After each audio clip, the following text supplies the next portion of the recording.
Hai teman-teman semua, pada kesempatan kali ini saya akan membahas tentang sebuah isi buku yang berjudul Inspirasi Sukses dan Bahagia.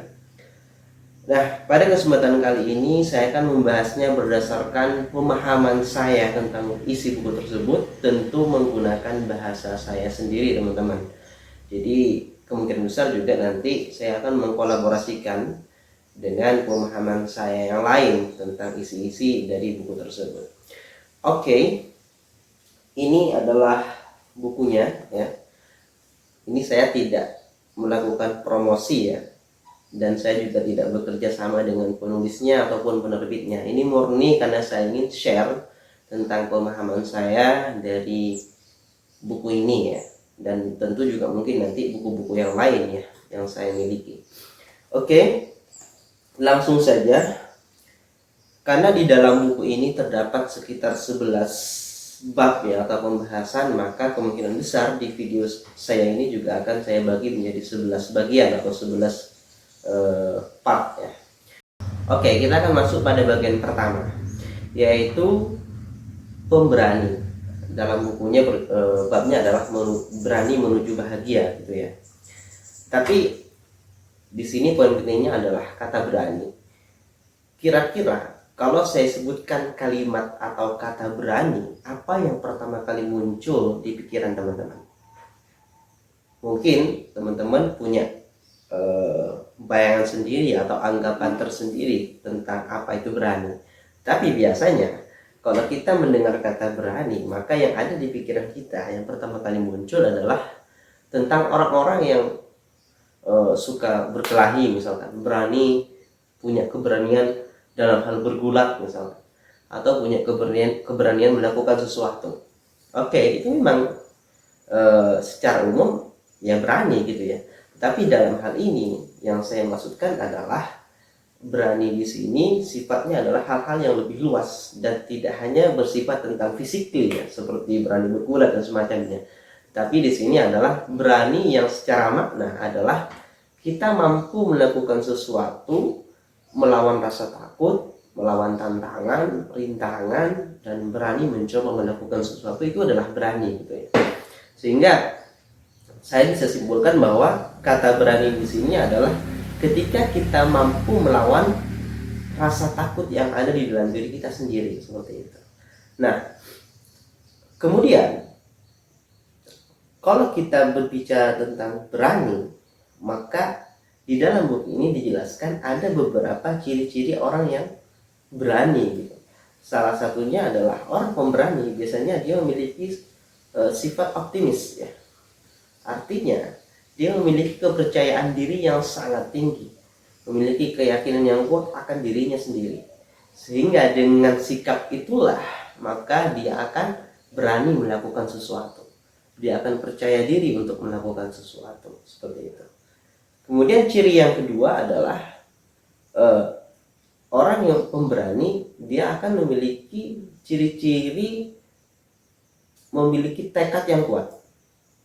Nah, kebulatan hati yang kuat maka melahirkan sebuah kepercayaan diri sehingga dia berani melakukan. Contoh misalkan, dia berani mencoba karena dia berani gagal. Kemudian dia juga berani melakukan sesuatu yang baru. Akhirnya ketika dia berani melakukan, maka dia telah melakukan tindakan seperti itu. Dan dari tindakan-tindakan itulah sehingga nanti membuat dia memperkaya, memberikan pengetahuan, memberikan pengalaman, sehingga selanjutnya dia akan memiliki nilai terhadap dirinya tentang apa yang dia lakukan karena keberaniannya.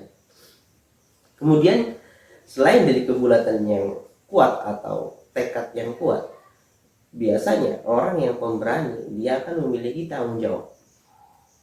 Kenapa? Ketika dia berani melakukan sesuatu, maka dia juga harus sanggup dengan risiko yang dia lakukan. Dalam hal ini dia harus bertanggung jawab atas risiko dari tindakan itu sendiri. Makanya biasanya seorang pemberani setidaknya dia harus bertanggung jawab. Kemudian selain daripada itu, karena sifatnya seorang pemberani, dia berani gagal, berani mencoba lagi dan mencoba lagi, sehingga terbentuklah sebuah tindakan yang berulang yang saya sebut adalah konsistensi. Dengan konsistensi itulah maka seseorang yang pemberani akan melahirkan sesuatu yang akan dia dapatkan. Kalau dia impiannya, dia akan menggapai impiannya. Itulah salah satu dari ciri-ciri pemberani, yaitu memiliki konsistensi dalam melakukan sesuatu. Kemudian selain daripada ciri-ciri itu, di dalam buku Inspirasi Sukses dan Bahagia ini, pada bagian bab berani ini juga dikisahkan beberapa cerita-cerita atau kisah-kisah yang sangat inspiratif sekali, sehingga saya akan menyimpulkannya menjadi beberapa hal. Yang pertama, berani itu adalah ketika kita mampu bertindak tetapi secara terukur, bukan bertindak secara asal-asalan. Artinya, berani bertindak bukan berarti kita ceroboh dalam bertindak. Karena antara berani bertindak dengan ceroboh bertindak itu beda tipis loh ya. Kalau bertindak asal-asalan itu namanya ceroboh, tanpa perhitungan, tanpa adanya rencana dan sebagainya. Maka sehingga kalau kita bertindak ceroboh seperti itu, maka bisa dipastikan hasilnya ya nggak karuan gitu ya. Tapi ketika kita memiliki rencana, kemudian memiliki sesuatu yang bisa diukur ya, kemudian kita melakukan tindakan, maka itulah yang saya sebut berani bertindak secara terukur. Kemudian yang kedua, kesimpulan yang kedua adalah berani itu adalah ketika seseorang itu memiliki pengalaman, pengetahuan, dan mengetahui medan yang akan dia lalui. Artinya, seseorang akan semakin berani ketika dia mengetahui medannya. Contoh misalkan, ketika kita ingin melewati sebuah jalan yang curam misalkan, maka orang yang sudah tahu medannya, maka dia akan lebih berani ketimbang orang yang belum tahu medannya. Oleh sebab itu, mengetahui medan, memiliki pengalaman, memiliki jam terbang yang tinggi akan mendukung seseorang untuk semakin berani. Dan kata lain atau sesuatu yang bertolak belakang dengan kata berani adalah takut.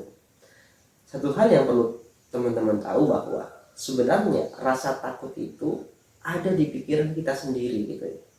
Kadangkala rasa takut itu sebenarnya tidak ada di dunia nyata gitu. Sehingga perlu keberanian untuk melawan rasa takut itu sendiri.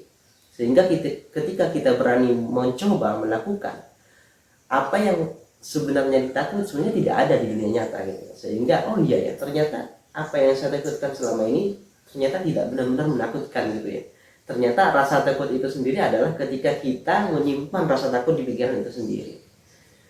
Oke, selanjutnya adalah bahwa rasa pemberani adalah ketika kita percaya diri. Seseorang yang memiliki kepercayaan yang tinggi biasanya dia akan berani melakukan sesuatu. Beda dengan orang yang pesimis. Orang yang tidak percaya akan dirinya sendiri, maka cenderung dia tidak akan berani untuk melakukan sesuatu. Nah, oleh sebab itu, ketika kita ingin mendapatkan rasa optimisme, satu hal yang perlu kita lakukan adalah kita jangan terlalu menghiraukan sesuatu faktor eksternal yang bisa mempengaruhi rasa percaya kita sendiri. Misalkan kita jangan terlalu menghiraukan perkataan orang lain sehingga membuat